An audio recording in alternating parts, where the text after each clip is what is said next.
Singer Scott Stapp would front Creed, perhaps one of the biggest bands of the late 90s and early 2000s.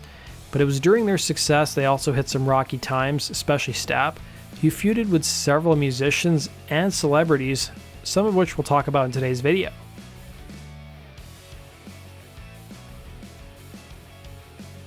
While promoting his record The Great Divide in 2005, Stapp would make an appearance on the show Casino Cinema, which was hosted by Howard Stern's wife Beth Stern. A noticeably drunk Stapp was pretty belligerent during the interview, as you can see here. How are you, man? Good to see you. We met. We kissed. Did you write all the songs on Creed? Yes, I did. Yes, I did. And so that's where I make more money than Howard. Are they bitter, the rest of the band? Of course they're bitter. Are your ex-boyfriends bitter? No, I'm friends. Bull. I am. I don't want to hear it. Say You know, my son thinks babies come from my sack. And so, you know, I just have to continue on with that theme that, son, my babies do come from my sack. Yeah. Forget to register yourself online. It was following the interview that shock jock Howard Stern expressed his anger on his December 1st, 2005 show, according to marksfriggin.com, telling his audience that Stapp reportedly told his wife, and I quote, "Bimbos like her normally don't go for him." And he expressed his anger that no one from the show seemed to throw Scott off the set, and referred to the crew as, and I quote, maggots. It was reported that after his appearance, Stapp saw himself on television and checked himself into rehab. Limp Bizkit and Creed were some of the most popular bands by the late 90s and early 2000s on both rock radio and MTV. As reported by MTV, at the 2000 incarnation of New York station K-Rock's aptly titled Dysfunctional Family Picnic concert, Creed and Limp Bizkit traded barbs with one another during their performances and in the press later on. And their label Interscope tried to do some damage control, telling MTV there was confusion over the band's set time. Once Limp Bizkit took to the stage, things took a bizarre turn when frontman Fred Durst launched into a tirade against Creed frontman Scott Stapp, telling the crowd, and I quote, "I want to dedicate this next song to the lead singer of Creed. This guy's an egomaniac. He's an effing punk and he's backstage right now acting like Michael Jackson. F that mother effer and F you too. And if you want, there's going to be a booth with pillows and blankets for when Creed comes on," he would say.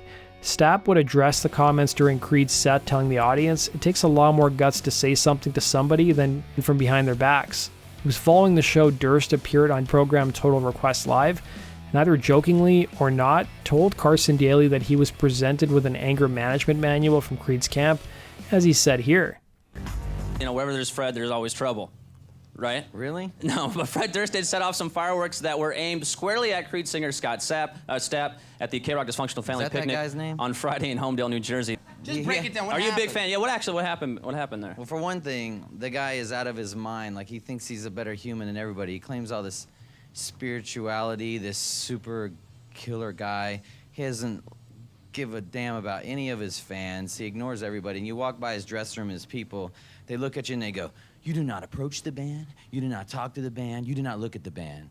And you're just like, what is the deal with this guy, man? Did he say something and to he's you? in his videos doing the Jesus Christ thing, you know, and he's all, you know, he's just like, "Hey, man, I am badass." Fred, were there It's any like, come on, actual man, words put your feet on the exchanged? ground, because one of these days that's gonna go away, and ain't nobody gonna have anything to do with you if you act like that. Did you guys have any? Did you exchange any words, you and him in particular? No, I didn't exchange any words with him. I just saved it for the stage, and it really made the show fat, though. What happened after What happened after the show? Did they say anything? Did anybody come up to you and? No, they didn't say anything. They had one of their runners or one of their errand people go get a anger management control book, and they signed it to me with a biblical thing on the top of it, and you know. Well, that was nice. They just want you to go to heaven. That's all. Yeah. With your tour coming up, you're gonna piss off I anybody think else? their music is dope. I think they're a good band. I just think that anybody acting like that doesn't deserve to be a rock star. All right. Well said, Fred. How's that for a news interview? It was after the concert that Creed put out an official statement that read, and I quote, "We are extremely disappointed that Fred Durst has taken his personal feelings towards us public, considering we have never met or spoken to him. We are more disappointed that Fred is manipulating the media and the truth by using Creed as a scapegoat for his own immature and egotistical actions."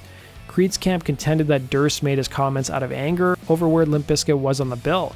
According to MTV, Limp Bizkit were set to play before Stone Temple Pilots, Ozzy, and Creed, with Creed's statement adding, He then refused to go on stage, causing management from K-Rock, Creed, Stone Temple Pilots, and Ozzy Osbourne to spend nearly an hour trying to figure out how to get Limp Bizkit to take the stage. Fred finally agreed to play after he finished his dinner, having accomplished his obvious goal of delaying the set. It wasn't too long after that Creed attacked Durst once again over a voice recording the frontman left, harassing and threatening the band Taproot after they opted not to sign with his label Interscope.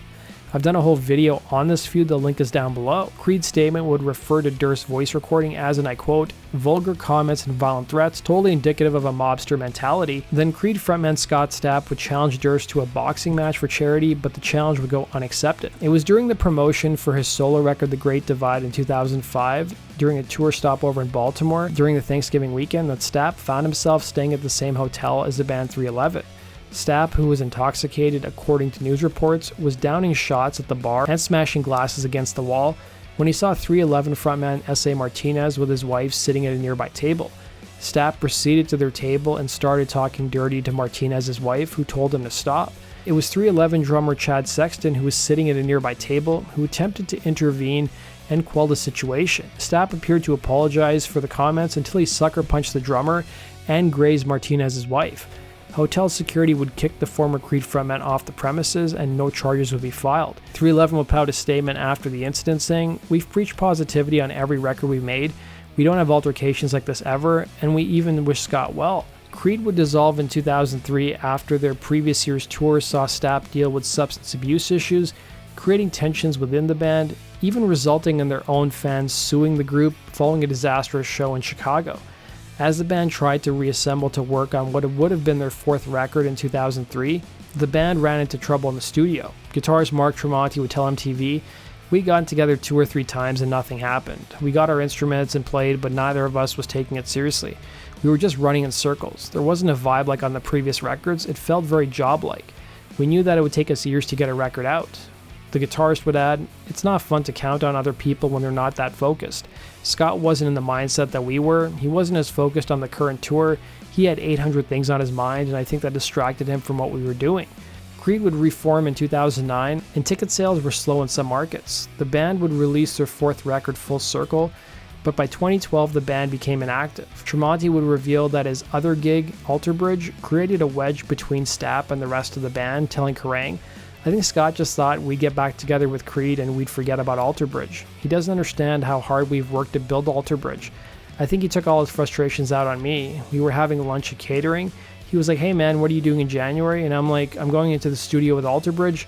We've talked about this.' He's like, 'Really?' From then on, we didn't speak. On stage, didn't speak."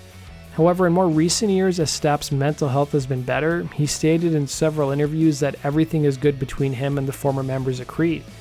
That does it for today's video, guys. Thanks for watching. Be sure to like button and subscribe. We'll see you again in Rock and Roll True Stories. Take care.